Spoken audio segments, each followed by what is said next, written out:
Sim, depois todos podem assistir novamente. Bem, pessoal, bom dia, então. Hoje a nossa proposta é pegar um pouco do texto da Stein, né? Nós estamos trabalhando no Introdução à Filosofia. Este é um texto muitíssimo importante, como a gente vai ver ao longo dos nossos encontros. Até agora, o Miguel conversando com a Soraya, eu estava olhando o livro da Soraya, porque para o próximo encontro, a Soraya fez um esqueminha muito bom aqui neste livro, dela, que é este esquema aqui da fenomenologia. No caso, ela está tentando olhar aqui o fenômeno humano, né? Mas ele serve para todos os fenômenos possíveis, porque ele articula toda essa relação de noema e noesis, que parece um palavreado estranho, mas que são coisas depois que a gente vai ver muito simples de trabalhar, né?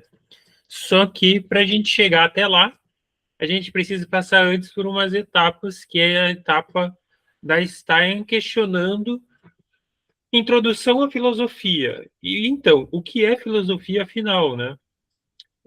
Então esse é um desafio que é um desafio muito significativo no nosso cenário atual, mas também no cenário da Stein.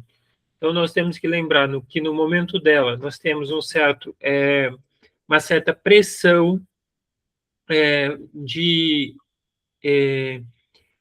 para que a filosofia assumisse não mais uma especulação metafísica, mas que ela assumisse uma postura científica. Que postura científica seria essa? Mais próxima possível da exatidão que as ciências empíricas conseguiam. Então, vejam que diferença, né? Então, os escolásticos lá discutindo o sexo dos anjos e nós, na ciência empírica, querendo saber como conseguimos dividir um átomo que até então era indivisível. E que conseguimos chegar em partículas menores e que podemos chegar em partículas menores ainda com exatidões, etc, etc. Percebem um cenário um tanto quanto peculiar, né? Porque perceba, por um lado, você vê uma especulação que é extremamente refinada. Gente, nós precisaríamos aprender muito a pensar com os escolásticos. A capacidade de... Ó, veja uma suma teológica, né? É a capacidade que um Tomás de Aquino tem de análise. Aquilo ali é de tirar o fôlego, né? Então, você pensa nesse cenário de especulação muito bem densa, e, por outro, as ciências empíricas prosperando. É inegável que você vai falar assim, não, agora você vai no médico, se, por exemplo, né, vamos pensar, você vai no médico, você toma um remédio, você não morre mais de milhares de doenças que tempos atrás você morreria. Então, como que você nega isso, né? E ao mesmo tempo, então, isso é um cenário assim, uma primeira porta de entrada para a gente situar nessa discussão. E ao mesmo tempo, então, nós localizamos Stein num período da filosofia, que era um período um tanto quanto marcado por duas escolas filosóficas, que a gente precisa compreender também como a filosofia cresceu na nossa sociedade ocidental. A filosofia foi resguardada pela sociedade ocidental por dois principais grupos, pelos árabes e pelos cristãos. Nós temos acesso à filosofia, em geral, por esses dois principais grupos. E depois, com o advento da burguesia, nós encontramos a filosofia saindo daqueles centros restritos dos mosteiros não só a filosofia, mas toda a ciência saindo dali e ela conseguindo ter um local próprio e, de certa forma, autônomo dentro da sociedade. Então, você consegue ter um panorama aí de agora um grupo, que é o grupo religioso fazendo filosofia, e um grupo que nós chamamos de liberais fazendo filosofia. Não quer dizer que um não pensasse os problemas do outro, coisa do tipo, mas você percebe dois tipos de públicos interessados na filosofia. Ok, isso leva até o período histórico da Stein em dois momentos, em dois grupos. Fundamentalmente, o grupo mais religioso estava voltado para a filosofia escolástica, da qual tomou rumos que nós chamamos de tomistas, ou seja, de considerar unicamente a filosofia de Tomás de Aquino, por exemplo, como a única correta, a única. Ali está o cânone da filosofia, né? Então, essa ficou muito consagrada. E, por outro, os kantianos, então, agora neocantianos, né? Que levaram a crítica da razão, sobretudo sobre a metafísica. Mas esse é um cenário que está ali nesse período, próprio desse período da Stein. Só que no período, agora pensando, enquanto Stein está escrevendo o texto de introdução à filosofia, essas discussões não estavam tão, Stein não estava tão direcionadas a ela. Stein não estava tão voltada a essas discussões. Essas discussões ficaram bem mais claras, essa percepção ficará bem mais clara quando Stein começa a se interessar pelo pensamento de Tomás de Aquino a partir das indicações do Erich Pritzvara, que foi um sacerdote que acompanhou e que era um filósofo que estudava escolástica. Aí Stein vai se dar conta um pouco disso. Então, este é um cenário assim histórico, cenário das ciências positivas prosperando, ao método das ciências empíricas, querendo se tornar o único método válido, e nós considerando esses dois grupos que, como diz Russell diz em filosofia como ciência rigorosa, ele diz assim, os filósofos se encontram, mas as filosofias não se conversam. Porque é como se criasse cada uma a sua Babilônia, sabe?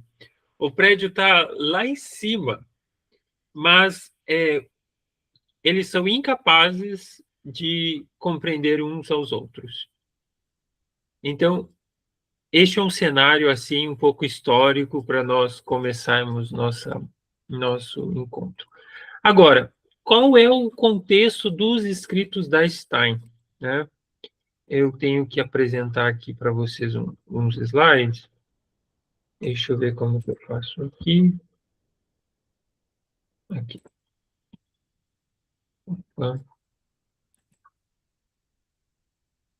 Aqui.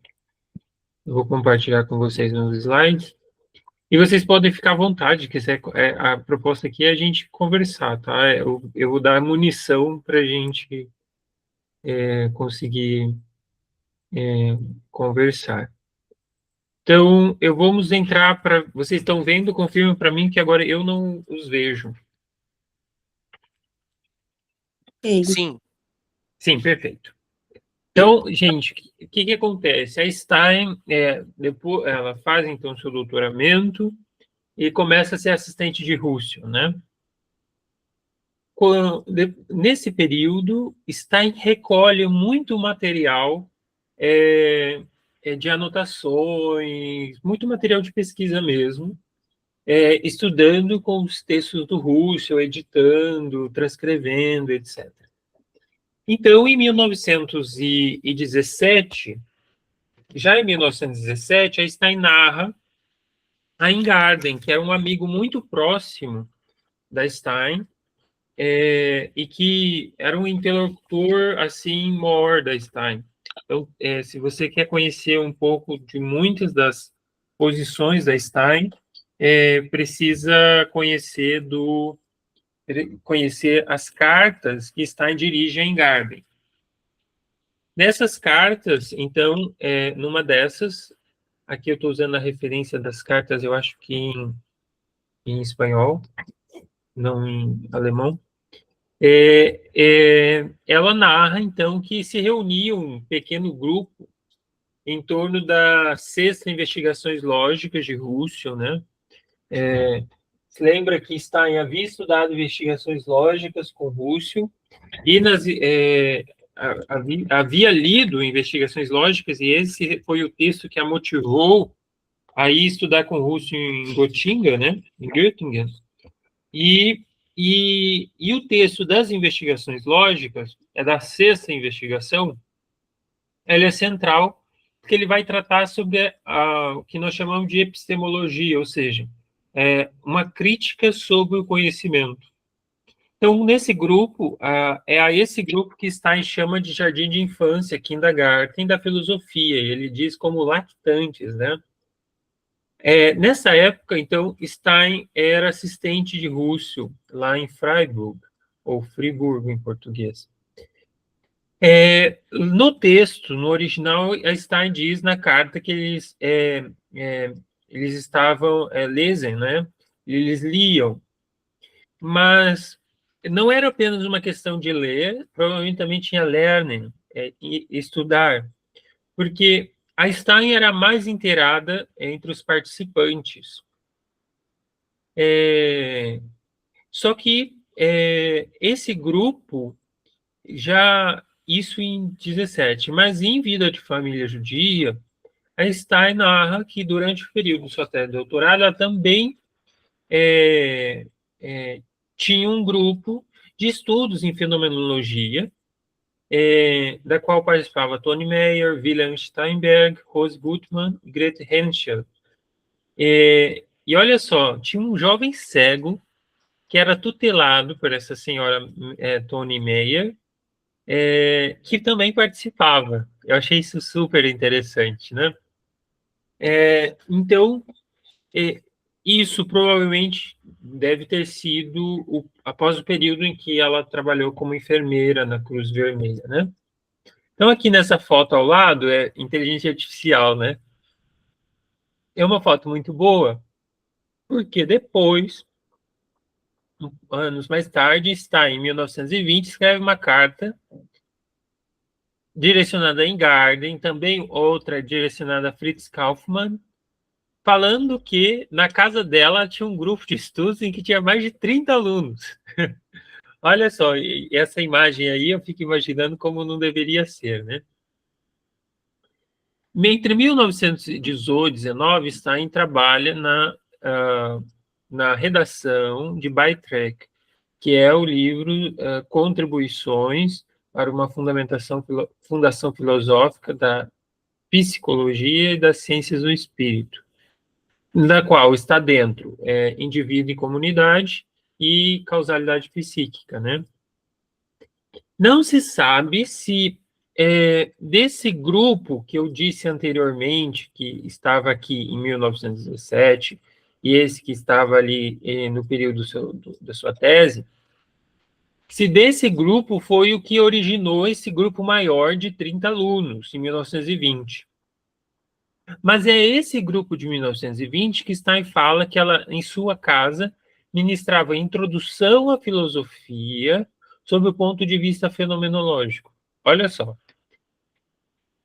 Por que isso é importante? Porque isso é basicamente o livro que nós estamos trabalhando.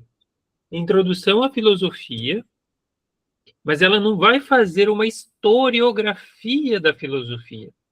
Percebem a diferença? Nós, na filosofia, temos aqui no Paraná, a gente usa muito esse volume do Giovanni Reale, e são 7 ou 9 volumes, eu não me lembro agora exatamente, mas eu acho que 7 ou 9.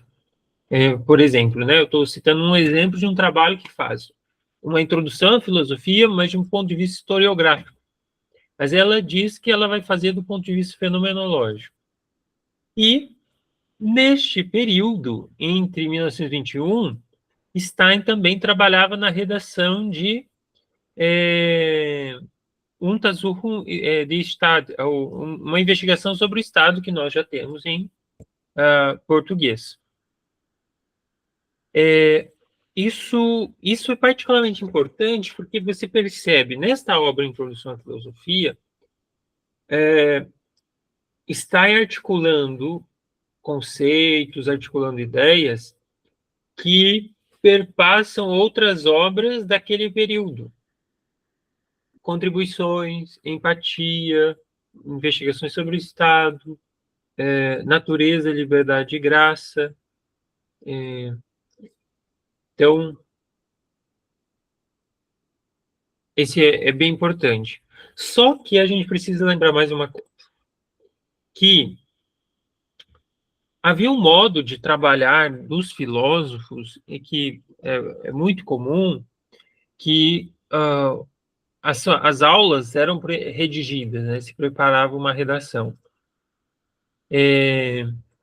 E talvez isso também tenha contribuído para Stein dar corpo ao texto de Introdução à Filosofia. Em 1916, em Vida da Família Judia, é narrado que Stein participou de um curso de Introdução à Filosofia, ministrado por Russo no verão de 16. Assim, provavelmente boa parte da ESGA 8 foi escrita entre 17 e 18, após a defesa da tese. Mas o manuscrito apresenta várias revisões. E é isso que eu vou falar daqui a pouquinho também. Então, nesse caso, é possível que Introdução à Filosofia tenha sido pensado, não submetido, como tentativa de ascensão à cátedra. Mas essa hipótese não é unânime. Agora, esse texto da Stein, ele acompanhou por um período, por toda a vida dela praticamente. Ela carregou consigo. Ali em Göttingen, eu estou pensando não propriamente o escrito completo, né? Eu não estou pensando no escrito feito, estou pensando as ideias e algum fichamento, algumas fichas, né, escritas mas desde Freiburg, Breslau, Spia, Münster, Köln e Echt, que foi então o último lugar que ela morou no Carmelo, né? Então, ela articulou nesse texto todo o seu arcabouço teórico. Por que isso é importante, gente? Porque a gente vai precisar entender quem que ela está evocando quando ela diz isso ou aquilo, né? E por que esse texto é fundamental para nós? Porque é o texto em que Stein vai explicitar as questões de princípio. Isso fica claro. Pensem em vocês, né? A gente está aqui com a Soraya, eu digo para a Soraya, Soraya, você é uma psicóloga, você atende na clínica. Soraya, você poderia fazer um livro em que você apresentasse os fundamentos para você, quais são os fundamentos da sua prática clínica? Baita trabalhão, né? Mas seria neste livro que a Soraya teria feito um exercício de explicitar as questões de princípio que fundamentam desenvolvimentos, os desdobramentos da sua compreensão de clínica, da sua compreensão do ser humano, etc, etc. Conseguem perceber? Então, aqui, neste texto, ela faz algo que, às vezes, por exemplo, ela não fez nem na tese. Ela não fez na tese uma explicação extensa sobre o que é fenomenologia. Concordam? Se vocês forem lá na tese dela, ESGA 5, ela vai estar dizer assim, olha, é difícil falar sobre fenomenologia, explicar fenomenologia com poucas palavras. Então, eu posso remeter vocês aos textos que são fundamentais. E ela diz, investigações lógicas, tarará, tarará. Eu acho que também. Investigações lógicas eu tenho certeza, mas acho que ideias 1 também. Ideias 1. Enfim, percebe que aqui ela vai fazer isso. E neste texto também ele é particularmente significativo, porque ela vai fazer revisões no texto que era manuscrito. Então, o texto é uma redação manuscrita, e ela vai fazer revisões, correções. Então, nos originais, tem correções. Essa informação eu tenho a partir da introdução da ESGA 8. Apesar de eu não ter visto exatamente o manuscrito original desse texto, teríamos que ir ao arquivo, né? A escrita do texto tem uma coisa muito interessante, é que ela tem dois tipos de caligrafias, Zütterlin e latina. Zütterlin é uma caligrafia, eu até peguei um livro da própria Stein, que publicaram aqui no Brasil, não, livro da própria Stein, não, um livro sobre a Stein, que tem a caligrafia dela, e é muito próximo para vocês verem esse tipo de caligrafia, enfim, curiosidades. Mas, então, vamos lá. O livro está articulado em dois eixos. O problema da natureza e o problema da subjetividade. Gente, esses dois problemas, ele não é um problema, não são dois eixos que Stein escolhe à toa. Isso é herança de Husserl. É herança dos trabalhos de Husserl, considerando estratos dos fenômenos, como natureza e subjetividade, dois estratos. Então, quais são os atos? A pergunta: quais são os atos de consciência que tornam possível o conhecimento da natureza? E o que é e como a natureza chega a ser um objeto na consciência? Aí ela vai articular depois ideias como espaço, movimento, tempo, física, medição e quantificação da experiência, realismo e idealismo, percepção e epistemologia. Depois, nós vamos ver na questão da subjetividade. A pergunta é: como se justifica o modo de proceder da fenomenologia pura, como a estrutura ôntica dos sujeitos psicofísicos se constitui, especialmente da pessoa humana, o aspecto incomensurável, a problemática é o aspecto incomensurável da subjetividade, isto é, qualitativo, articula ideias como consciência, corporeidade, pessoa, psicologia, ciência do espírito, história, empatia, etc. Tá? Então, vou parar de compartilhar aqui, queria ver se vocês têm alguma coisa a falar, como que tá aí. Estamos bem, né? Então, então vamos agora voltar. Eu vou propor a seguinte forma.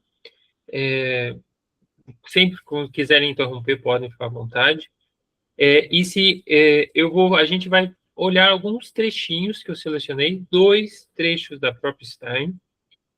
Se vocês conseguiram fazer a leitura, eu sei que nem sempre a gente consegue, né? Quando eu fazia aula de música, a professora conseguiu fazer a leitura, a lição. Que vergonha, eu não consegui. Mas fiquem à vontade. Mas eu vou apresentar isso, como eu comentei na aula passada, daí lá pelas 10 horas, nós fazemos um intervalo de 5 minutos, para dar tempo de ir ao banheiro, alguma coisa assim. E aí a gente retoma. Então, eu vou começar agora com e também vai ter uma atividade para a gente fazer, para a gente testar nossas habilidades aí. Então, deixa eu... Nesses tópicos que você selecionou, você vai adentrar na natureza da ontologia, na ontologia, né, da natureza e do espírito, que eu achei um ponto assim muito essencial no texto dela. É quando ela traz um pouco para a gente pensar essas ontologias, né, e trazer essa diversidade da estrutura, investigando os objetos, né? E a dificuldade que a gente tem também para essa investigação, né? Isso, essa é uma discussão muito boa. Deixa eu ver, eu coloquei lá no grupo um esqueminha, né, que a gente vai trabalhar. Então, ali, este encontro é de filosofia e fenomenologia, o próximo é fenomenologia como método, o seguinte é redução idética e transcendental, o seguinte, ciências, o seguinte, natureza, o seguinte, subjetividade humana, e o seguinte, síntese do percurso. Aí, a gente vai trabalhar a questão da ontologia, sim, ela vai aparecer, ela é fundamental, e também nós vamos... essa questão da natureza, eu pretendo apresentar nesse que é próprio da natureza. Eu acho que é bem importante trabalhar a questão de corpo físico, a questão de medição da natureza, né? Tudo isso não são problemas triviais para a filosofia, né? Como que é possível, por exemplo, que eu quantifique uma experiência? Né? Como é possível eu metrificar uma experiência? E tudo isso nós vamos passar assim. Agora, essa questão do espírito, talvez mais quando chegarmos próximo da subjetividade e depois subjetividade humana. Aí eu acho que aí vai aparecer mais. Mas vamos agora, então, olhar lá no como Einstein começa, né, o texto da Introdução à Filosofia. Então, vocês estão vendo aí. Olha só, agora eu consigo ver. Assim, agora estão vendo, né? Então, diz lá, né? Olha só. Primeiro parágrafo já é uma baita paulada na moleira, porque ela começa dizendo algo muito interessante, né? Tá bom, você vai me fazer uma introdução na tarefa da filosofia, né? Mas e o que é, afinal, filosofia? Né? Eu não posso presumir que, por exemplo, psicologia. Vejam vocês como nós fazemos com as demais ciências. Você vai para um curso de física e nunca te explicam o que é física, mas eles já estão tão avançados lá na frente que eles operam fazendo física, mesmo sem ter claro o que é física. A psicologia, nós fazemos seminários e seminários, encontros mais encontros, escrevemos, gastamos todas as tintas que temos, mas nós não esclarecemos o que é psicologia.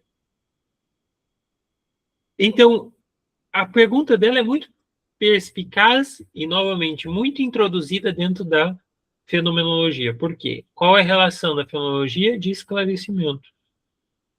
Esclarecimento então, afinal, o que é filosofia? Aí olha o que ela diz. É claro, isso não pode ser dito em poucas palavras. Não vamos achar que, então, aí entra um outro risco, gente, que eu diga assim, então, filosofia aí eu dou uma frase de definição de dicionário, então por isso eu defini filosofia. Olha como é perspicaz a questão. Então, isso é muito interessante. Esse é um modo de diferenciar o filósofo do linguista. Porque se eu te dou E aí eu entro uma... Eu vou ter que trabalhar isso no meu doutorado, que vai ser a questão da linguagem aí de Stein, né? Mas há uma corrente na filosofia muito forte, depois de Deleuze e Guattari, que é de afirmar a filosofia como uma produtora de conceitos. Então, qual que é a atividade da filosofia? Produzir conceitos. Eu ainda não aqui é a especulação minha, eu ainda não consegui elaborar bem, mas me parece que nesse sentido aqui não é isso. Porque se é apenas produzir conceitos e clarificar um conceito, isso seria o trabalho de um linguista, e eles fazem muito bem, deixa com eles. Você já viu o trabalho de um linguista, quando ele vai te definir sei lá, um adjunto adverbial, quando ele vai definir, eles fazem muito bem. Então, percebem as nuances que começamos a trabalhar aqui. E aí, Einstein diz, né, retomando, volto aqui um pouquinho, que eu quero passar uma outra coisa. Ela retoma a seguinte frase: não se pode, segundo uma frase conhecida, aprender e ensinar a filosofia, mas apenas filosofar. De quem que é essa frase? A quem está remetendo aqui? A Kant. Por que a Kant? Aí eu paro a apresentação, porque Kant vai dizer que, veja, um triângulo, ele tem, a prioristicamente, 3 lados. Pertence à essência do triângulo ter 3 lados. Isso eu posso transmitir para você como um conhecimento seguro, correto? Mas, e as questões metafísicas? Qual é a minha pilastra de sustentação que não seja dogmática? Conseguem compreender? Se não tem uma pilastra de sustentação que eu posso me agarrar, venha o vento que for, então eu não posso te transmitir. Porque se eu te transmitisse, eu estaria dizendo assim, você tem que aceitar isso, que é o conceito muito famoso, dogmaticamente. Então, eu não tenho um conteúdo na filosofia para te transmitir. Eu não posso ensinar filosofia. Olha o que ela diz ali, né? Não se pode aprender nem ensinar. Porque se eu aprendo algo. E o que eu aprendo? Que conteúdo é este? Depois da crítica kantiana, todo mundo ficou meio sacudido, assim, é difícil, porque como que eu... Aí você vai falar assim, não, a alma, Deus, e o que me garante? Percebe? O ponto da crítica é extremamente importante, e veja, Stein não se esquiva da crítica. A de, agora, se não posso aprender nem ensinar, eu só posso ensinar aqui a filosofar. Então, eu queria propor para vocês que estão aqui, depois o pessoal que vai assistir, eu vou dar 5 minutos, vocês têm para tentarem fazer com o conhecimento que vocês têm agora e a situação que vocês têm agora, o que é filosofia em 3 frases. Em 3 frases, assim. Uma frase, ela pode ter conexão com outra, 3 frases. E aí vocês vão fazer isso porque é importante para a gente ver a que ponto nós estamos, como a gente tem percebido. E aí eu tenho um comentário a fazer. Não fiquem pensando muito como que funciona um pouco o mecanismo de escrita. Coloca primeiro o que vier de início na cabeça, porque se você começar desde já a, a querer elaborar sem antes escrever, pode ser que você entre num horizonte de eventos e você não consiga sair daquele buraco. Então, escreve o que primeiro vier na cabeça, depois você tem material com que remodelar, etc. Então, eu vou colocar o termômetro, termômetro não, o cronômetro. E aqui vocês têm 5 minutos. Eu também pretendo fazer, mas eu vou aproveitar aqui 5 minutos. Vai dar um sinalzinho.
Ok, deu, né? Perfeito. Então, eu já vou pausar aqui. Então, vamos lá. Vocês não precisam comentar agora, e aí eu queria que, assim, vocês considerassem essa primeira redação e, ao longo, depois, no final, ao que vocês vão acrescentando, vendo se muda alguma coisa, tá? Esse é o exercício para a gente ver depois. Então, vamos lá, vamos ver o que Kant, então, diz sobre... Então, vocês fizeram o exercício de resumir em 3 frases. Então, aqui, então, a gente tem a própria frase, então, dos textos da Stein, e aí ela diz algo bem interessante, que é o que a gente acabou de fazer. Que, veja, não é que de todo ela discorda que a gente tem que aprender a filosofar. Ou seja, então agora a gente tem que somente receber. Não, olha só, não se pode chegar ao destino sem percorrer o caminho. Então, não é possível nós queremos aprender filosofia sem fazermos filosofia, filosofando. No entanto, é natural que se queira saber algo sobre o destino antes de se deixar guiar pelo caminho. E assim vamos vislumbrá-lo antecipadamente. Olha só, à medida que avançamos.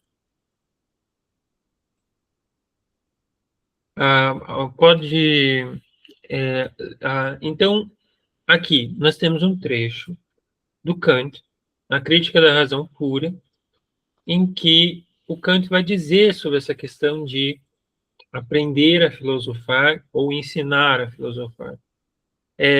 Alguém pode ler, então? Dentre todas as coisas. Dentre todas. Eu posso ler. Vai lá. Dentre todas as ciências racionais, a priori, portanto, só é possível aprender a matemática, mas jamais a filosofia, a não ser historicamente. No que tange à razão, o máximo que se pode aprender é a filosofar. Só é possível aprender a filosofar, ou seja, exercitar o talento da razão, fazendo-a seguir os seus princípios universais em certas tentativas filosóficas já existentes, mas sempre reservando à razão o direito de investigar aqueles princípios até mesmo em suas fontes, confirmando-os ou rejeitando-os. E aí? Aprender matemática é possível, segundo Kant. Que eu te ensino, 2 mais 2 é quanto? Uhum. Mas jamais filosofia. A não ser historicamente. Olha isso, gente. Olha essa sacada que ficou muito forte.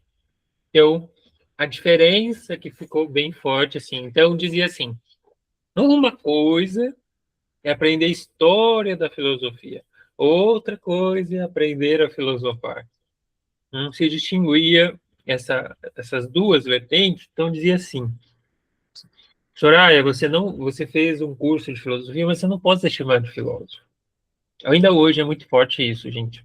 Nós não nos chamamos de filósofos. Por quê? Porque nós dizemos que somos conhecedores da história da filosofia. Um psicólogo, quando faz uma faculdade, ele se torna psicólogo. Seja ele bom ou não, seja ele conhecedor de psicologia ou não, ele se torna psicólogo. No filósofo, dentro desse cenário, ele não. Porque ele se tornou o quê? Conhecedor da história da filosofia, mas não necessariamente um filósofo. Por quê? Necessariamente ele sabe filosofar. E quem saberia filosofar? Aquele que exerce a razão, tentando, em certas tentativas, a partir de certas tentativas filosóficas já existentes. Olha só, hein? O peso da herança na filosofia. Não existe essa coisa de sei lá, um grande gênio que está além de... Hoje, gente, eu estava lendo um texto aqui de Platão falando sobre a escrita. E eu, esses dias, pensando, nossa, a gente precisava escrever um negócio sobre a escrita, né? Porque a escrita é tão importante, Platão já tinha falado há muito tempo, entende? Nós dizemos na filosofia que toda a filosofia toda a história da filosofia é nota de rodapé a Platão. Assim, o que mais você vai dizer de novo que ele já não disse? Entende? Entende? Então, essa relação da história da filosofia, do filósofo, do filósofo e das tradições filosóficas. Mas sempre reservando à razão o direito de investigar aqueles princípios em suas fontes. Aqui entra a crítica, esse tipo de filosofia chamado crítica. Crítica é esse nós chamamos de um modo de fazer filosofia chamado criticismo. Não é que eu quero derrubar, né? Não, não quero simplesmente contestar de bobo, né? Mas eu quero chegar aos princípios. E por isso esse termo crítica é muito forte em Kant e vai ficar muito forte na história da filosofia com os neo-kantianos e que depois reaparece na fenomenologia. A fenomenologia, no fundo, é a crítica levada a seus extremos, né? E ali tem a palavra Aufklärung, que significa esclarecimento, que é uma noção muito forte em Kant, que é de, então, o trabalho da filosofia seria o de esclarecimento. Vamos continuar. Voltamos aqui para o texto da Stein. Aí ela continua assim, né? Se nós nos atermos ao sentido original da palavra, qual palavra? Filosofia, abstraindo, prescindindo de tudo aquilo que ela adquiriu, depois da história, etc., e captarmos o seu conteúdo puro, encontraremos o espírito de Platão. Qual o espírito de Platão, né? O filosofia no sentido grego, o amor pela sabedoria. Esse é o eros platônico, a busca pelo conhecimento puro. Contudo, né, nós não nos contentamos com essa definição. Por um lado, essa definição concebe a filosofia apenas de um ponto de vista subjetivo, como atividade da personalidade, não como disciplina científica. Para aqui que eu queria conversar com vocês. Bem, vocês já viram esses cafés filosóficos, né? Eles são um show disso daqui que a Stein acabou de dizer. Filosofia do ponto de vista subjetivo. Então, eu vou apresentar lá meu ponto de vista, você apresenta seu ponto de vista, e nós podemos ser totalmente opostos. Então, como é possível? Ou não estamos falando da mesma coisa, ou um de nós está errado. Não tem como você chegar e falar para mim que 2 mais 2 é 4 e eu falar que 2 mais 2 é 2. Eu estou. Há um conflito, mas isso ganha matizes. Aqui eu estou levando no extremo, né? Mas ganha matizes, como, por exemplo, a filosofia como uma sabedoria existencial, né? A filosofia como um exercício racional sobre as questões da existência. A filosofia como uma espécie de pedagogia para as demais ciências, né? Então ela dá mais ou menos uma introdução às demais ciências. Mas percebe que nessas todas há que a Stein chama ali, né? A vida, a face subjetiva da filosofia é como uma atividade da personalidade. Por que, gente, isso para Stein, isso não parece que pode continuar sendo filosofia? Porque isso não pode se tornar ciência. Um café filosófico não está fazendo ciência, entende? Não é que ele não possa estar dizendo alguma coisa verdadeira, mas é que o modo de fazer ciência tem que ser nesse modo na qual Kant deu a última machadada. Tem que ser algo clarificado e racionalmente acessível. E aí, lógico, vocês podem pensar assim, mas e questões de limite? A gente não chega nessas questões ainda, como questões de limite, né? Morte, alma, Deus, etc. Isso ainda a gente não entra nessas coisas por enquanto. Mas importa agora a gente compreender que filosofia para Stein e para fenomenologia é uma disciplina científica. E o que é ciência? Nós teremos um encontro especificamente para isso, né? Aí ela diz assim, né? Então ela continua ali. Eu não vou parar agora, deu 10 horas, mas eu preciso. A gente vai perder o fio da meada, né? A Stein diz ali, ó, né? Eu vou aqui compartilhar. Então ela diz lá. Opa, não é possível compartilhar a tela. Então ela diz lá. Mas hoje em dia não nos contentamos com essa definição. Olha só. Além disso, perguntar-se-á que tipo de conhecimento, afinal, o que aqui se busca? A que se dirige esse conhecimento? Com qual finalidade eu quero conhecer? Afinal, em toda ciência, em toda atividade científica, se trata de conhecimento, de aquisição de conhecimento. Veja, gente, olha só. Se a psicologia é uma ciência, então ela tem um conhecimento. Então, para que filosofia? Se a, se a, se a biologia, a física tem um conhecimento, para que filosofia? Se- A teologia não é ciência nesse sentido aqui, por enquanto. Tá? Percebe? Então, se eu tenho já um arcabouço teórico que já dá conta de para que filosofia? Não? E, e ela continua assim. É, Ora, de fato, na época em que o conceito foi cunhado, filosofia e ciência não eram coisas distintas. Então, lá, para os gregos, filosofia e ciência não é uma coisa distinta.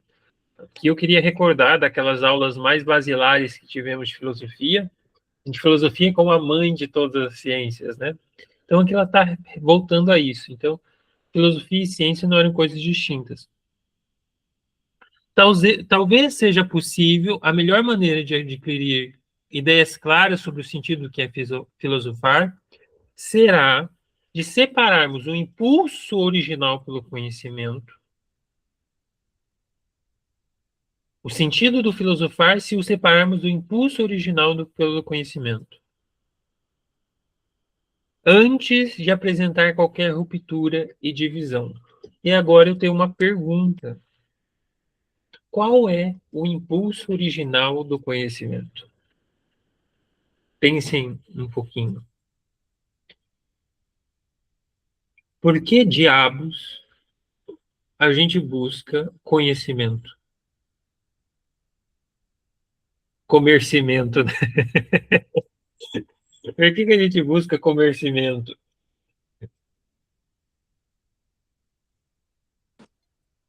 Sim.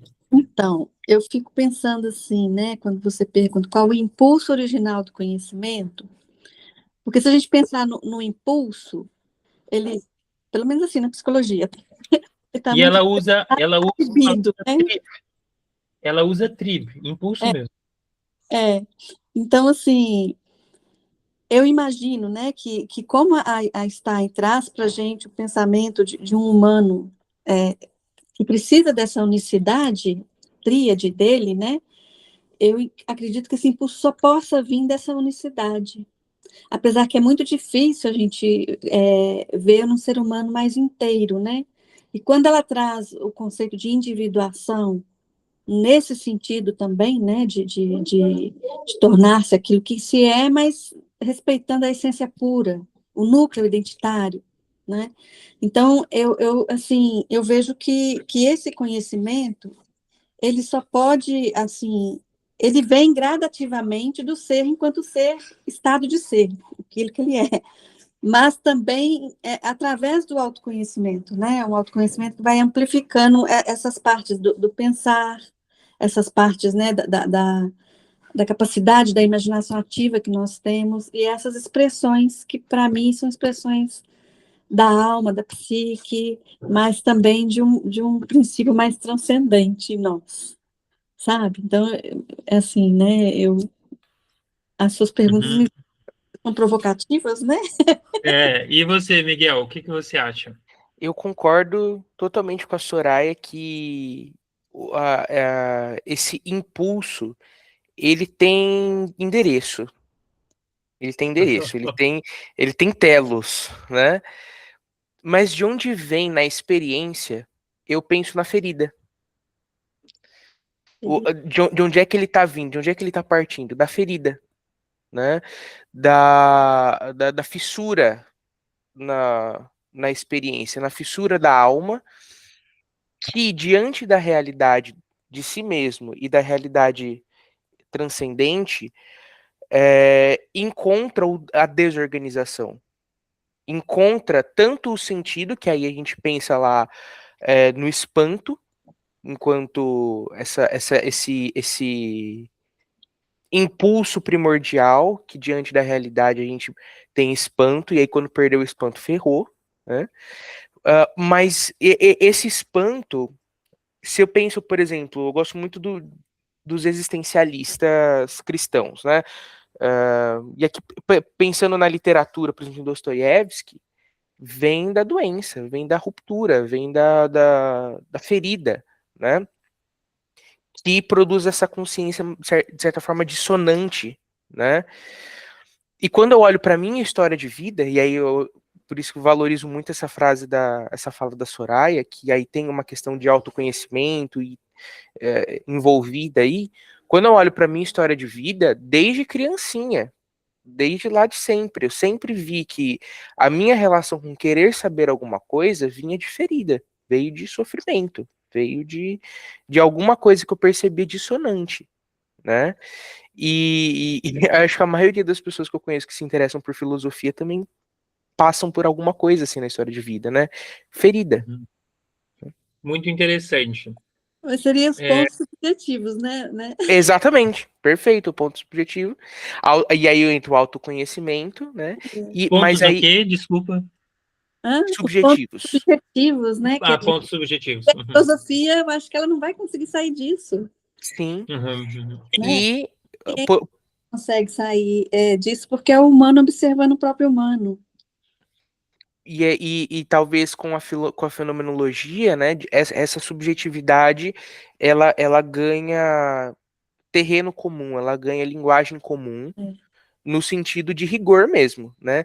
Ontem até mesmo eu estava conversando com a Maria Cecília sobre isso, de que se você pega a literatura da Alice Bello, por exemplo, parece repetitivo. Não é que é repetitivo, é que o método dela é tão rigoroso que quando pessoas diferentes passam por aquele mesmo lugar, eles encontrarão as mesmas coisas, né? E aí, nesse sentido, a subjetividade que parte dessa, que nós encontramos na nossa experiência e que nos leva a filosofar, vira terreno comum, vira gramática comum, para a gente falar o mesmo idioma, né? Sim. Perfeito. Isto que vocês estão me dizendo tem muita relação com o que a Stein está apontando. Ela diz que é um impulso, um trip mesmo, que é bem famoso esse conceito, né?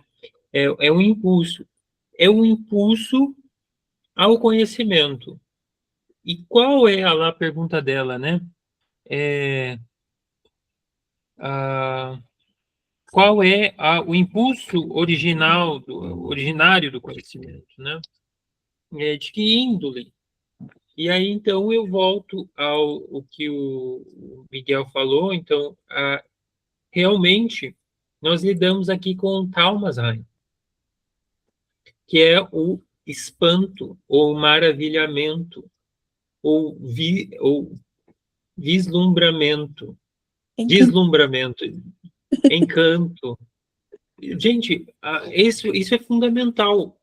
E, assim, ele é lógico, é uma questão que a gente vai ver de um modo subjetivo, mas ele é fundante porque ele ele permite com que nós compreendamos algo que ela vai dizer aqui agora. Ela vai dizer assim, ó,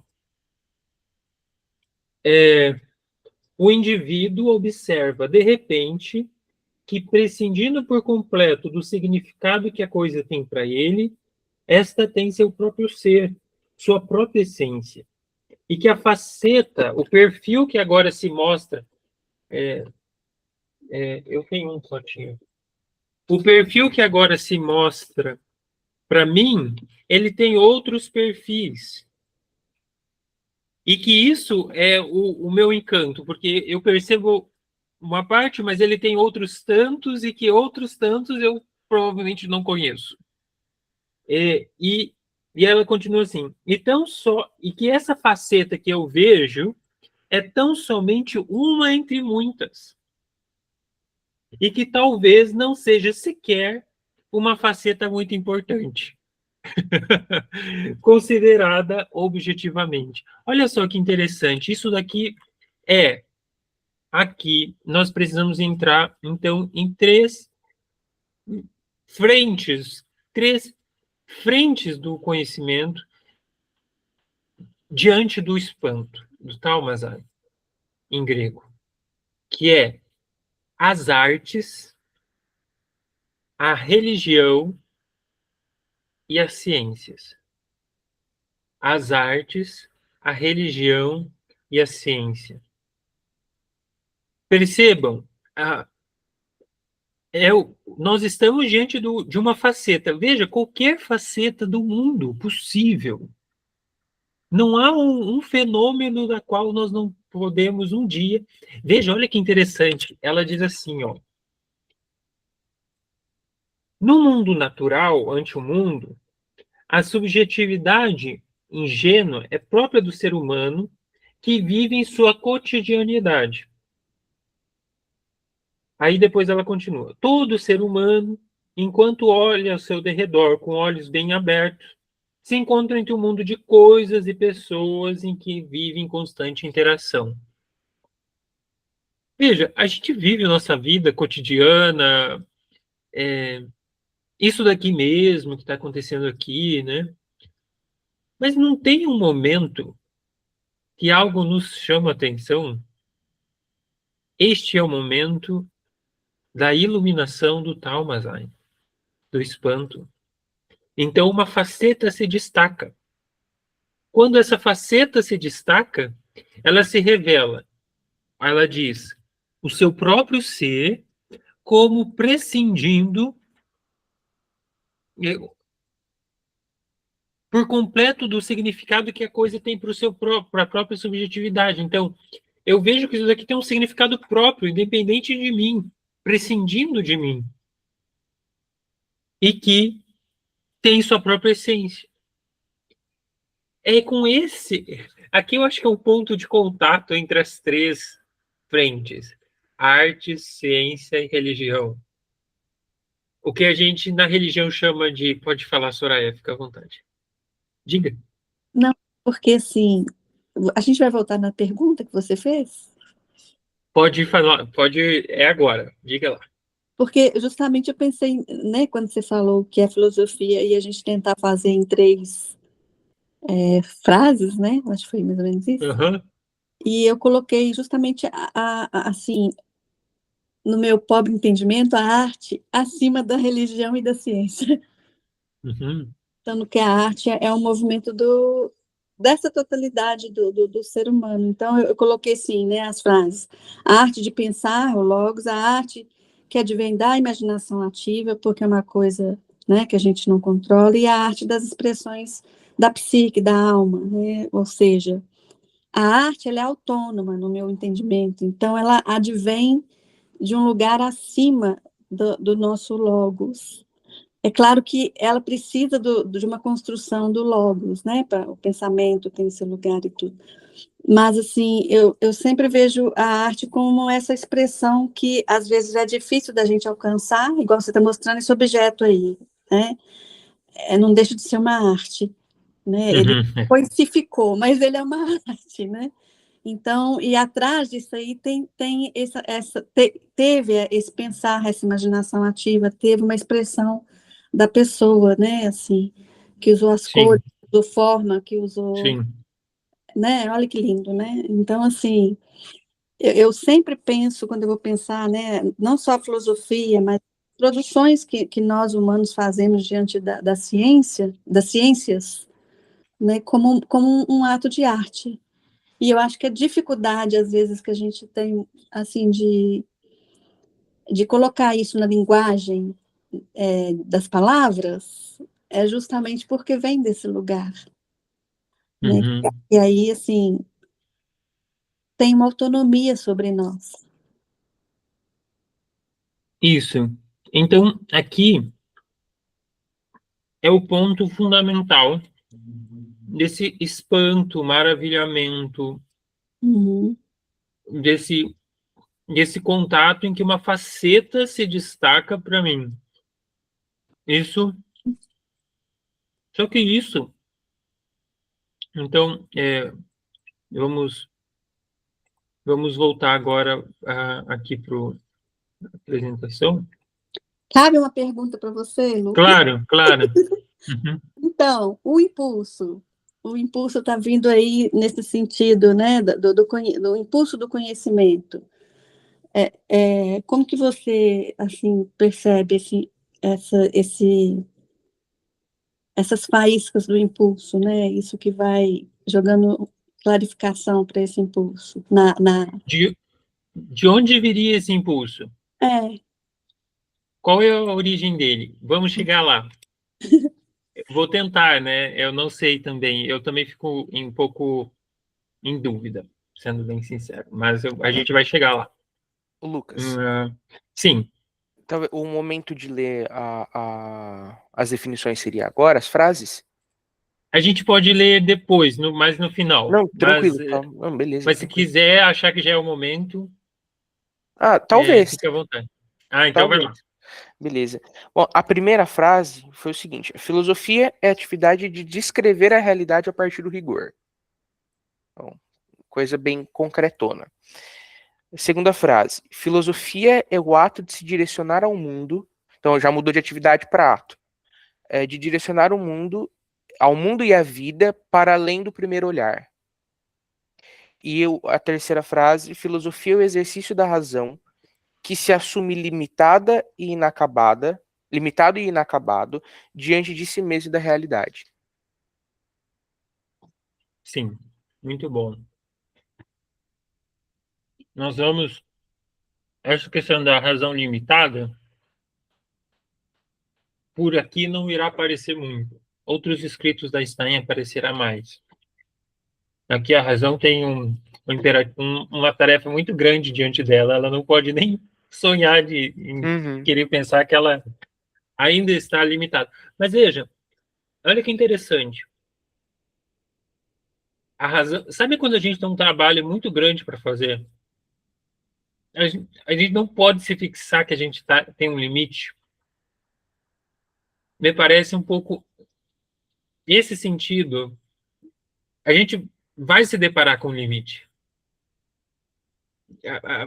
Mas a gente não pode delimitá-lo previamente. Então, nós vamos até onde? Até o limite. Até o Mas limite, eu até não onde posso, der. mas eu não posso dizer que o limite é aqui, porque se eu não tenho e olha, Simone Weil diz que reconhecer o limite já é ultrapassar o limite. ele é infinito, né? Exato, enfim, são bordas infinitas assim. Então eu digo que o limite é aqui. Veja, a própria fé. O que é a fé se não a afirmação de um limite? Mas o que é a fé se não a superação do limite? Né? Mas não vou entrar nessas questões que exigiriam mais tempo. Então vamos lá. Qual é o momento originário da filosofia? Vocês podem anotar aí, ó. Almazain. Né? É esse. É, assombramento, de ser assombrado, de ter um,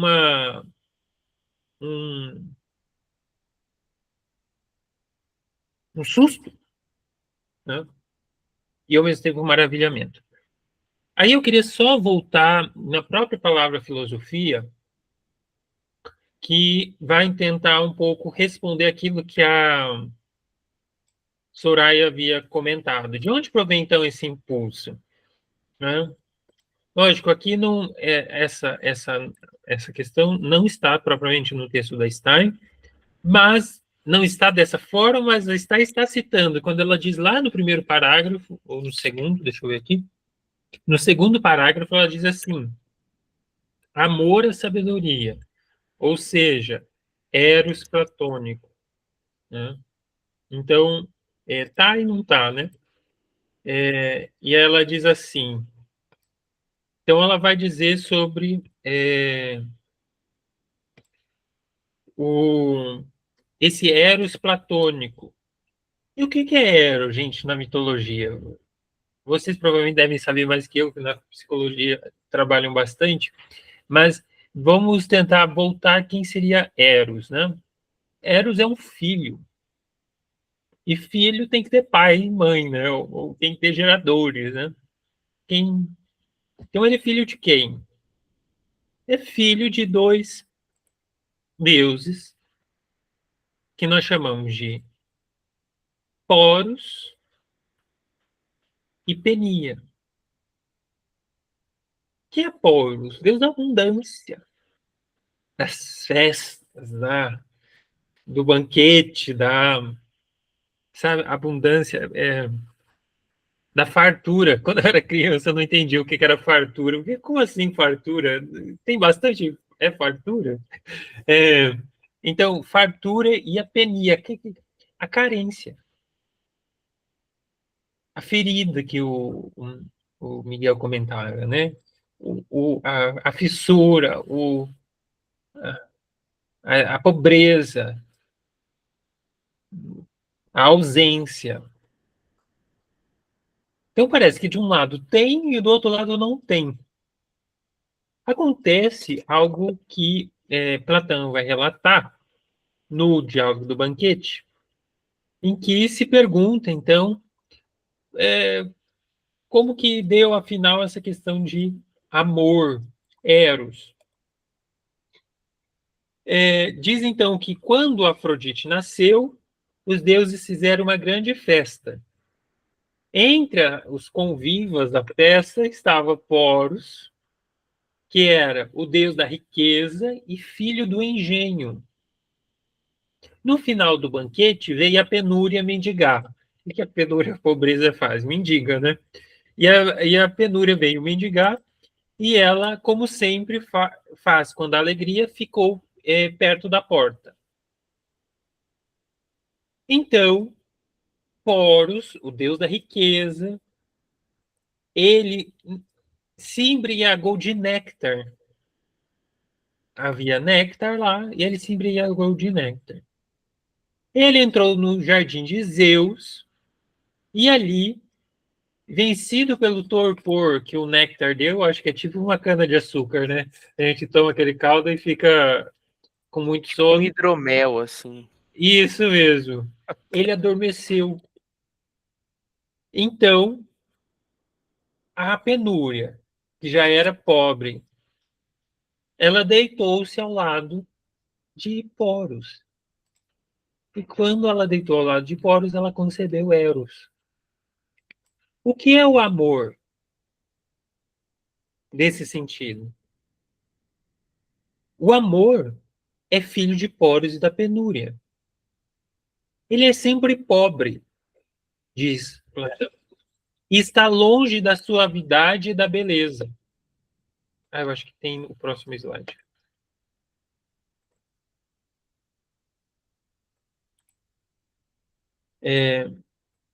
Ele está longe da suavidade e da beleza, que muitos se supõem. Ele não é alguém com posses, né? Então ele é alguém descalço, sem teto, não tem onde reclinar a cabeça. deita no chão nu, sem lençol. E ele vive fiel, olha só, vive fiel à natureza da mãe. Mas ele também herdou algo do pai. É bravo, impetuoso, sensível, caçador, sempre traçando algum estratagema, desejoso e capaz de sabedoria. A vida toda perseguindo a verdade. O mestre do malabarismo, do feitiço e do discurso envolvente. Aí, lá no final, na penúltima frase ali, no penúltimo trecho, diz, né, que o amor, além disso, está sempre a meio caminho da sabedoria e da ignorância. Olha só que legal. Ele não está nem lá nem cá, né? A questão é que nenhum Deus persegue a sabedoria ou deseja tornar-se sábio, pois já o é. E ninguém mais que seja sábio persegue a sabedoria. Ou seja, se eu estou satisfeito, eu não busco satisfação. Só busca satisfação quem tem desejo. E somente tem desejo quem tem a pobreza da falta. E aí ele então disse: o homem que não se sente deficiente, ali é ser humano melhor, né? O ser humano que não se sente deficiente não deseja aquilo de que não é deficiente. Se eu não tivesse alguma deficiência, eu não teria desejo.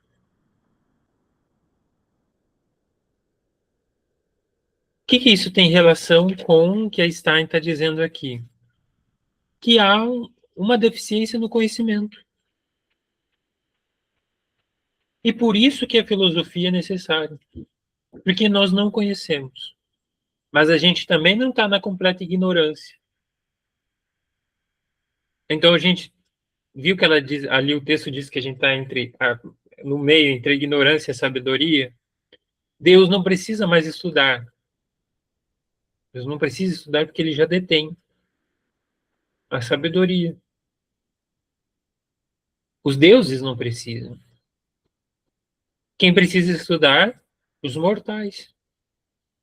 Isso que o Miguel comentava antes de uma sabedoria, de uma razão limitada, né? Bem, isso tudo está no texto da Stein, só que agora a gente começa a voltar para um discurso um pouco mais, começando a ficar mais, como posso dizer, com linguagem um pouco mais técnica, né? Então a gente vai passar para esse esquema. Diz a Stein, né, que há uma atitude ou orientação natural no conhecimento. Que atitude é essa? Eu tomo as coisas como existentes por si mesmos. E é isso que nos motiva, que nos move no mundo no qual nós orientamos, fundamentalmente, a maior parte do nosso tempo. E não é porque a gente não tem senso crítico. Senso crítico é um aprimoramento que está, inclusive, dentro da orientação natural. Mas, então, o que é essa orientação natural? Então, aqui precisamos grifar. A orientação natural no conhecimento. O que a Stein entende por isso? Não existe, em absoluto, uma diferença entre a subjetividade e a objetividade. É a definição que está ainda. Ou seja, veja, orientação natural. Gente, eu vou atravessar a rua. Eu olho o semáforo, está vermelho. O carro está vindo. Não queira, naquele momento, suspender o juízo da existência do carro e do semáforo. Você precisa tomar em consideração a facticidade das coisas. Mas nem mesmo teorizar naquele momento sobre o carro que está vindo ou o semáforo que está vermelho. Sim, Soraya, você queria falar, pode. Só porque me veio a questão, né, que ela fala do conhecimento contemplativo, né, e o desinteressado das coisas do mundo, né? Mas fazendo esse paralelo, assim, que a gente, para ter como uma atividade mesmo, não sei, né, se pode dizer originária mesmo de nós, né, e deixar isso como para chegar numa atividade científica, não sei, um pouco assim, né, de que a gente está falando do limite, né, então os nossos limites, eu acho que vai permear um pouco o nosso estado de ser dentro desse mundo, né, que a gente também tem que, às vezes, fazer isso que você está dizendo, né, usar a praticidade, mas não sendo, tendo na nossa essência não só a praticidade. Isso. Aqui a gente vai começa a ver uma coisa bem importante. Sim, Miguel.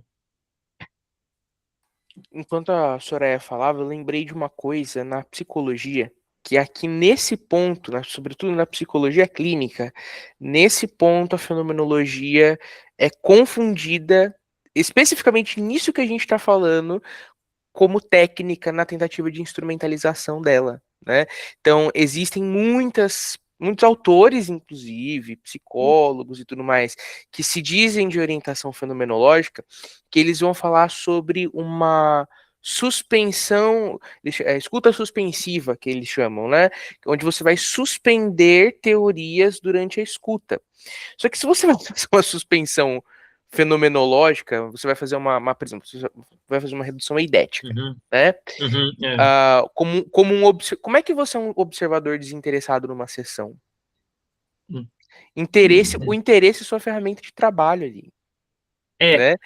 E aqui entra uma coisa que vai compensar, a gente vai gastar mais tempo em outras aulas também, porque para perceber é sutil a diferença.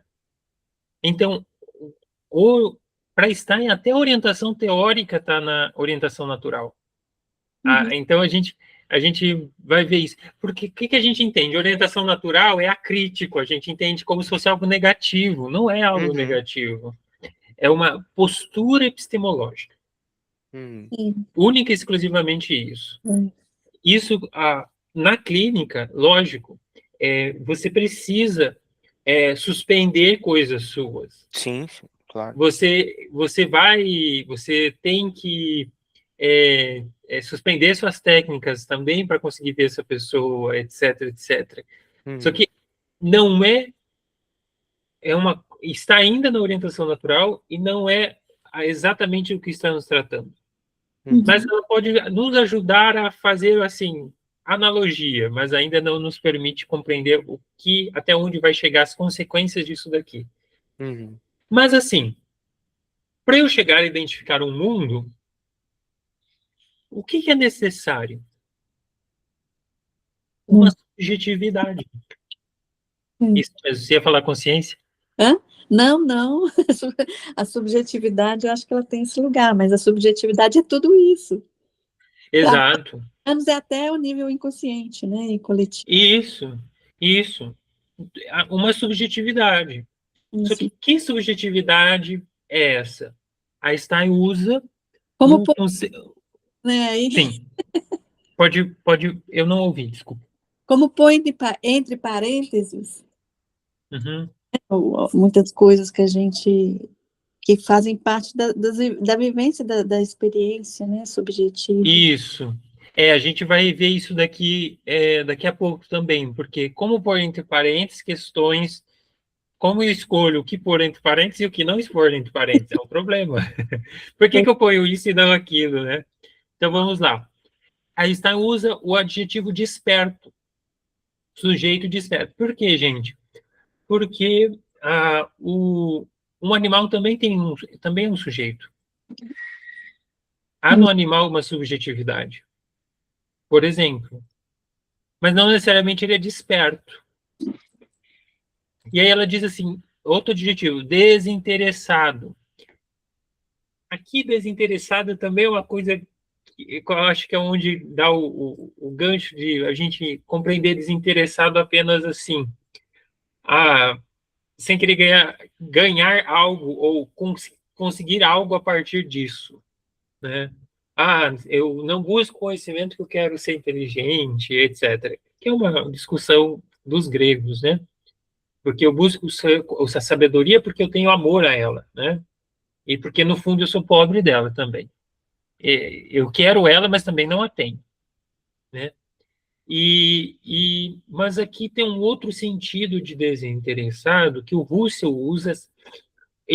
A tradução que os russelianos usam é de pobridade, mas pobridade em português ele tem outro sentido, é uma questão de moral, não é bem, mas aqui é de pobreza de conhecimento.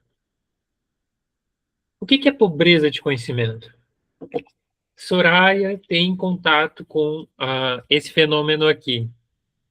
Aí o Miguel também tem contato com esse fenômeno aqui. Acontece que a Soraya vem cheia de teorias previamente para aplicar sobre esse fenômeno aqui. O Miguel assume a pobreza de conhecimento para ver a coisa tal como ela é. Para melhor, para deixar que a coisa revele o seu sentido. E aí, essa é a relação do sujeito desperto e desinteressado. Percebe que não é um desinteressado, é um desinteressado de não vir cheio de conceitos prévios, mas a pobreza de conhecimento, o Russell diz assim, e o que eu queria com os meus alunos é que eles assumissem a pobreza de conhecimento. Gente, a pobreza de conhecimento, no fundo, é a crítica da razão levada às suas últimas consequências. Para conseguir chegar a uma pilastra em que eu conseguisse dizer assim, aqui, a partir daqui, eu consigo criar um conhecimento num terreno firme, né? Então, ela diz que o sujeito desinteressado corresponde ao sujeito desinteressado, perdão, um objeto. Então, aqui aparece a distinção entre sujeito e objeto. A palavra objetivo, ela diz assim, desempenha na filosofia um grande papel. O ser humano ingênuo é centro do mundo circundante. Porém, na nova atitude em que aparece sujeito e objeto, que é a atitude teórica, que é a que nós vamos entrar agora. Então, tá vendo que a gente está escalonando, né? Então, agora a gente vai entrar na atitude teórica. O olhar se dirige às coisas para vê-las tal como são em si mesmas. E isso, o sujeito não só pode, com isso, o sujeito não só pode contemplar as coisas como a si mesmo como objeto, ela diz. Então, Einstein diz ali, o indivíduo cognoscente sai de sua posição central e contempla a si mesmo como objeto, como parte do mundo objetivo, dirigindo o seu olhar para si mesmo. Aí aqui a gente entra naquela resposta que a Soraya agora comentou de o que pôr entre parênteses. Então aqui a gente já faz tem uma pequena redução aqui. Com respeito aos demais objetos, o sujeito cognoscente, o indivíduo cognoscente, põe entre parênteses suas próprias características, as quais depende o significado que os objetos têm para eles, e com isso suprime os limites que impedem de contemplar livremente livremente o mundo dos objetos, né? Então, não, a Soraya chega para mim e fala que esse objeto tem tal sentido para ela. Então, agora a gente suspende para a gente ver qual é o sentido que o objeto tem em si mesmo. Sim, Soraya. Oi? Ah, você queria falar? Não. Então, o sujeito teórico, ela continua, é um olho completamente aberto, que contempla o mundo desinteressadamente, isso é, sem deixar extraviar-se por interesses práticos. O que Rank sinalou, tarará, isso daqui não... Aí ela diz assim, este sujeito se entrega, este se dedica com entrega completamente desinteressada a captar as coisas em si mesmas. Aí ela vai dizer sobre Kant, a gente vai voltar nesse trecho numa outra aula, só quando a gente for falar de fenômeno.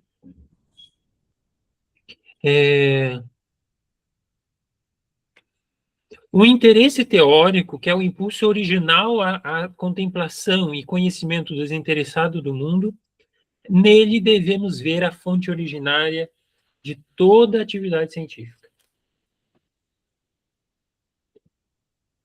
Qual que é a fonte da atividade científica? Segundo Stein, uma contemplação e conhecimento desinteressado do mundo, na qual devemos ver sua fonte original. Contemplação e conhecimento desinteressado do mundo. Essa é a atividade da ciência teorética, que a gente vai encontrar em quais? Todas as nossas ciências. Talvez aqui seria interessante algum dia. Então, lembra que a gente fez arte, ciência e religião? Então, qual que é o aspecto do impulso originário na arte e na religião? Então, mas na ciência ela apontou que é uma contemplação e conhecimento desinteressado, que de certa forma também está presente na arte e na religião. Mas seguimos.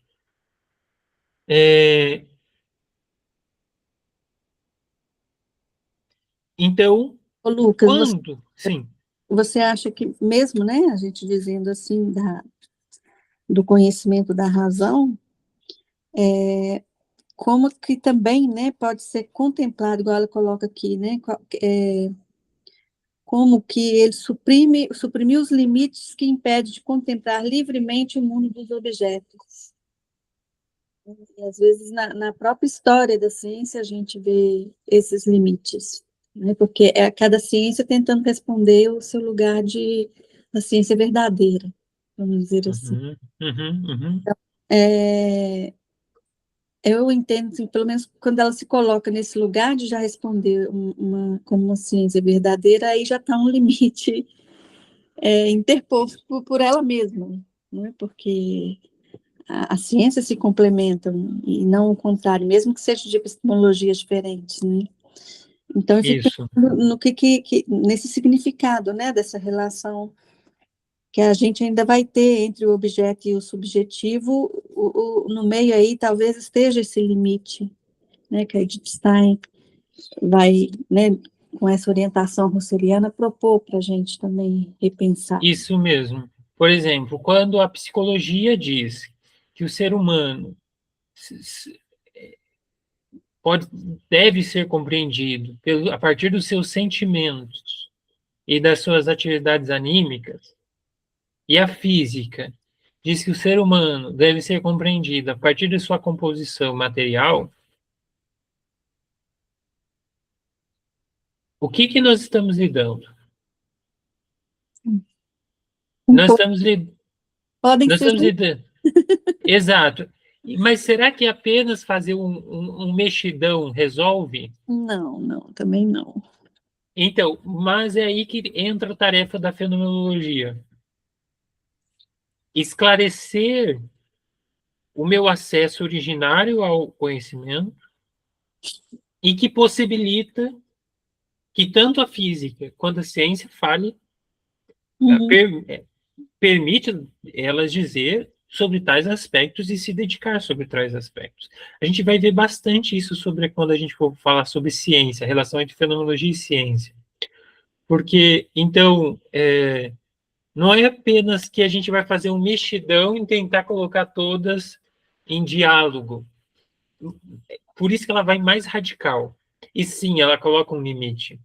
Quando ela diz que a ciência vai tentar buscar algo que não seja, que a filosofia vai tentar algo que não seja um engano.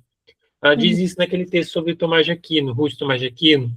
Fala assim, então, o que busca a filosofia? Será que a filosofia busca algo que seja um engano? Ela busca algo que seja apenas fantasioso? Não, nós buscamos algo que seja verdadeiro. E se nós buscamos que seja algo, que algo seja verdadeiro, qual é a garantia que eu tenho da validade deste conhecimento? Uhum. Então, por isso que a fenomenologia tem que começar por uma teoria do conhecimento, e as raízes mais profundas possíveis que a gente conseguir chegar, para a gente conseguir dizer assim, olha, a partir daqui nós temos um solo na qual nós podemos ter evidência. Esse conceito de evidência vai aparecer depois, e isso tem muita relação com Descartes. A gente vai ver na aula seguinte, no encontro seguinte, quando a gente falar sobre método.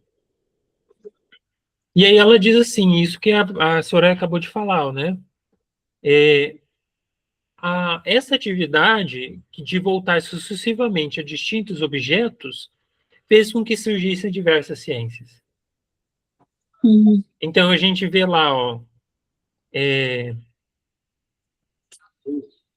aí ela diz, primeiramente foi a natureza foi a natureza exterior a qual se dirigiu esse olhar investigativo. Depois foi a alma do ser humano e seus estados interiores. Posteriormente sucedeu os aspectos históricos, as criações da mente mesma. Desta maneira surgiram as ciências naturais, a psicologia, a história e a ciência do espírito, que tratam das formações culturais objetivas. Aí ela vem com uma pergunta que nos deixará tanto quanto intrigados, que é exatamente isso. Se todas essas ciências, que é aquilo que eu havia dito, se todas essas ciências tratam sobre esses aspectos, o que sobra para a filosofia? Que terreno, diz ela, que terreno objetivo quedou-se reservado para a filosofia e em que se diferencia a atitude filosófica da atitude da ciência em geral?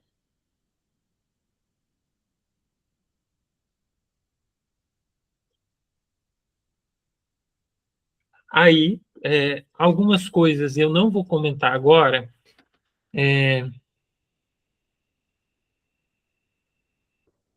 mas vou tentar responder isso com o próprio texto dela, que ela diz assim, ó, o seguinte: o objeto para a ciência é o ponto de intersecção de inumeráveis relações. É isso que a Soraya acabou de dizer. E o que eu usei esse exemplo do ser humano. Então, matéria, sentimentos, isso, aquilo, ou mesmo qualquer mundo, gente. A gente pode pensar esse vidro, a gente pode pensar esse vidro aqui, ele tem camadas, por exemplo, a camada material, a constituição do vidro. Esse vidro aqui provavelmente não é pintura, é um vidro colorido na massa, etc, etc. Aí a gente pode ir, por exemplo, para a intencionalidade de quem criou, a motivação de quem criou isso daqui, a motivação de quem comprou, a gente pode ir para a simbologia que isso daqui tem para fulano e beltrano, a gente pode ir para a simbologia que isso daqui tem na nossa cultura, o sentido que isso daqui tem na nossa cultura. A gente pode depois ver extratos inúmeros que isso daqui tem. Então, a questão é que As ciências vão se dedicar sobre vários pontos de intersecções. Mas aí ela diz assim, mas, na realidade, isso não... O objeto não é somente o que se acha em tais circunstâncias. Não tem somente, unicamente índoles causais, senão que possui uma essência, qualidade que lhe corresponde, olha a palavra, necessariamente, e sem as quais não poderia ser. Aqui nós entramos no terreno da filosofia. Agora entramos sim no terreno da filosofia. Aqui, enquanto vocês podem discutir lá na psicologia, isso, aquilo, etc., etc., na filosofia, como que fulano se comporta assim, tal grupo está se comportando assim, e adolescentes têm sofrido em tais condições, tais psicopatologias, ou coisa assim. Qual é a pergunta que a filosofia fará a isso tudo? Quais são as essências que correspondem necessariamente e sem as quais não poderiam ser? Só que, veja, com isso a gente não resolveu o problema, a gente aprofundou o problema. O problema ficou pior. Por quê? Porque na orientação teórica, o fato das coisas não está separado da essência das coisas. A essência disso daqui não está separado das contingências disso daqui. Compreende? Por exemplo, isso daqui é um castiçal, né? Isso daqui também é um castiçal. Com contingências diferentes. Mas os dois pertencentes a uma mesma essência. Só que eles não estão separados. Aí é uma definição importante. Realidade aqui na filologia vai ter um termo sempre de fato. Coisa que é efetiva. Na realidade, o que é efetivo está unido à sua essência. O que a fenomenologia vai fazer? Uma operação racional de despregar a essência da contingência. Ela diz assim, examinando as coisas mais detalhadamente, vemos que essas diversas investigações não transcorrem independentemente uma das outras. Isso que a Soraya falou. Como que é possível, né? Sim que encontram em determinadas relações. Agora vem a frase que eu queria destacar assim para nós. Assim como a essência e o fato não existem separadamente um do outro, senão que todo objeto empírico tem uma essência. E toda essência é essência de objeto. Assim também, a ciência de essência e as ciências de fato se encontram em relação de dependência. Enfim,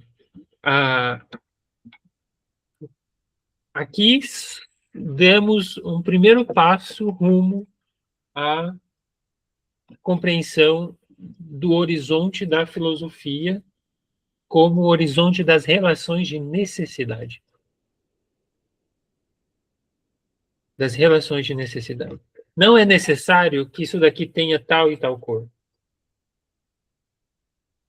Não é necessário. Não é necessário que um castiçal tenha tal e tal cor. Para isso daqui é necessário. Mas se ele é um objeto espacial, toda cor tem que estar numa figura espacial. Isso é uma relação necessária. Não existe cor que não esteja numa extensão. Isso é uma relação necessária. Mas que seja esta cor e não esta, isso não é uma relação necessária. E aqui a gente entra no terreno da fenomenologia. Só que ainda não ficou claro, gente, qual é a diferença da fenomenologia e da metafísica? Qual é a diferença da fenomenologia? Última pergunta que a gente encontra, né? Assim, Isso. Qual que é a diferença da fenomenologia e da ontologia? Qual que é a diferença da fenomenologia e da epistemologia? E qual, por fim, é a diferença entre fenomenologia e filosofia? Então, esse é um. Ainda vai ficar para a gente ter encontros ainda, né? Querem falar alguma coisa? Eu não sei se foi muito rápido. Eu só sei, mal vejo a hora para os próximos, porque com essas perguntas, nossa, a crueldade a gente tem que esperar 2 semanas, pelo amor de Não Deus. é? mas é bom que a Cruel. gente vai degustando aqui o texto da edição. Vai degustando, vai lidando com a ansiedade, né? Suspendendo a ansiedade. Pois é, nossa. Exatamente. Exato. É. Muito Vocês bom, querem. É. né? Porque eu acho que as provocações levam a gente realmente a esse outro lugar, né? Que a gente precisa sempre de. Não é que a gente vai ultrapassar o limite, né? É que a gente vai ficar mais realista com os nossos limites. Né? A gente vai estender o limite. É um pouco isso. Né? Eu gosto de uma figura, não sei se vocês já viram um documentário, vocês da psicologia, eu recomendo muito, é muito útil. Eu usei bastante em aulas de ensino religioso e aulas de projeto de vida. Chama-se Eu Maior. É um documentário que ele entrevista alguns grandes pensadores dessa tradição da relação de limites, então religiosa, arte, esporte e ciência. Então, entrevista, por exemplo, aquele Hermógenes, professor Hermógenes do yoga, entrevista o Leonardo Boff, a Monja Cohen, Marcelo Gleiser, esse pessoal assim. E tem uma determinada pessoa que eu sempre esqueço o nome, que ele usa uma figura que eu gosto demais. Ele diz assim que o conhecimento é como ondas concêntricas. Ondas concêntricas, elas formam um círculo assim, né? Então, quando você joga a pedra na água, ela bate e ela faz aquela onda, ela vai. Ele diz assim, que o contato com o desconhecido aumenta à medida que nós aumentamos a onda. Nossa, que tempo. Entende? Então, aquela frase que a gente atribui a Sócrates, mas que é uma frase que resume, na verdade, a obra de Sócrates. Então, que eu tenho aqui um círculo, né? Eu só sei que nada sei, aquilo lá. Exatamente isso. É porque à medida que nós expandimos o conhecimento, nós vamos aumentando a área de contato com o que nós não sabemos. E então isso para mim me conforta bastante, ao mesmo tempo que é bem desafiador, né? Mas é um pouco essa relação de eu gosto demais dessa frase. Esse documentário é bem agradável mesmo. É como um mistério, né? Se a gente deixa Isso. mistério, ele deixou de ser mistério. Uhum. A gente vai estar sempre assim, né? Agora, esse documentário, onde que eu encontro esse No YouTube. YouTube? Vou olhar, vou assistir. Ele é muito, eu gosto bastante. Mas então a gente compreende esse esquema aí. Eu recomendo, aí deixa gravado o pessoal também, a gente trabalhasse bastante com anotações, sabe? A É. própria Stein. Meu papel não deu, não. Eu tenho que estar Isso. perto. Mesmo que assim, seja para discordar, sabe? Aqui não estamos para concordar ou discordar. Mas a anotação permite com que as coisas, a gente faça o registro e depois a gente consiga memorizar mesmo, porque essas muitas coisas precisam ser memorizadas. E Hoje na educação... né, Lucas? Sim. Orientar as ideias que vão surgindo, né? Isso. Hoje eu sinto que no processo educativo há um menosprezo da memorização, mas ela é fundamental. Na verdade, com uma contracultura. Me parece esse movimento é uma contracultura de um movimento de educação bancária, né?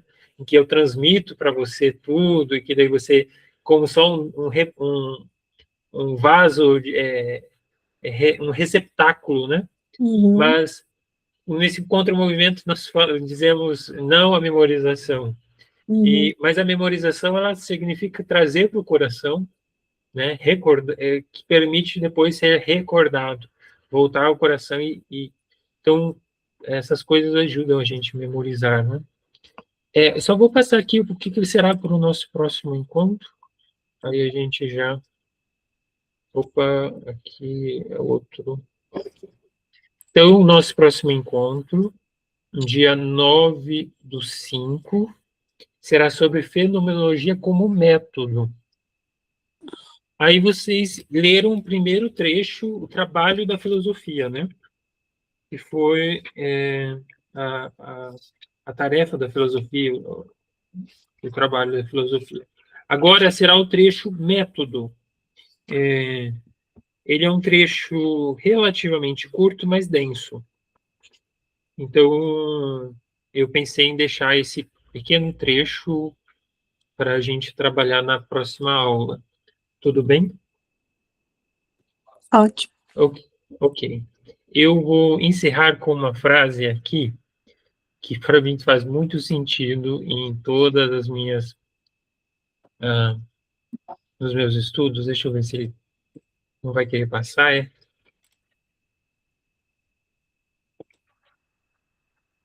Aqui. Essa frase aqui para mim faz muito sentido e é como eu acho que nós podemos aprender a filosofar. Esses são, portanto, os resultados aqui alcançados e assim considerados até então, que devem, como convém os problemas genuinamente filosóficos, ser tematizados ima vida. Ima vida é uma expressão do Husserl, tá? Husserl usa essa expressão para dizer que a filosofia ela precisa ser sempre novamente recomeçar. Por que sempre novamente recomeça? Porque ela vai aos princípios. E percebe como essa obra é decisiva para compreender os outros textos da Stein? Seja empatia, seja causalidade psíquica, ela não vai ficar em cada obra explicando.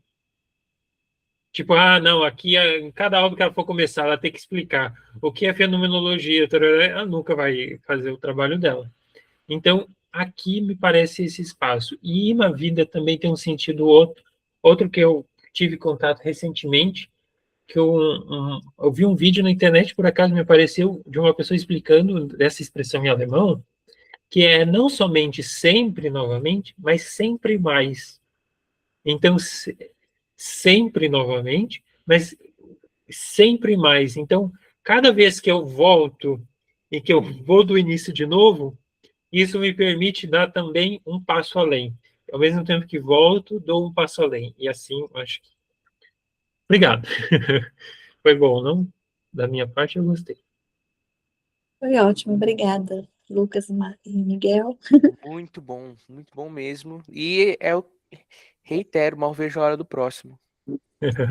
Que bom. Até então, 9 de maio. Até. Até, gente. Tchau. Obrigado. Bom final de semana. Tchau, Tchau, tchau. tchau, bom final de semana.